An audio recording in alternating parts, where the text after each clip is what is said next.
आज रायगड़ा जिलार जिला सभापति आम पाखे अच्छा तथा विधायक रायगड़ा समस्त कर्मकर्ता ये अच्छा आम पाखे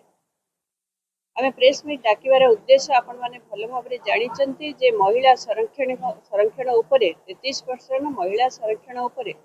आपण मान जरिया प्रत्येक पंचायत ब्लॉक गाँव को जाऊ बोली आम आशा रखी ये जो बीजेपी सरकार मिछ प्रलोभन कुंभीर कांदना एटा समस्ते जानिछन जेतेबेले संसद रे उठिथिला जे महिला संरक्षण बिलटा पास हबो किंतु काहींकि तरबरिया भाव रे जे विरोधी दल को न डाकी सर्वदलीय बैठक न करी एते तरबरिया भाव रे एटा कोन करा गला एटा लोकन को महिला को भुआ बुला गला ना महिला मान को लॉलीपॉप दिहला एटा कांग्रेस विरोधी कांग्रेस तो एटा आनीथिला 33% संरक्षण बिलटा कांग्रेस ही आनीथिला और समस्ते जानते जे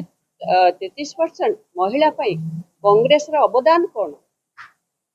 कांग्रेस महिला मान पाई कोन करिछि एटा समस्ते जानते तेणु आपण मान को डका जायथिला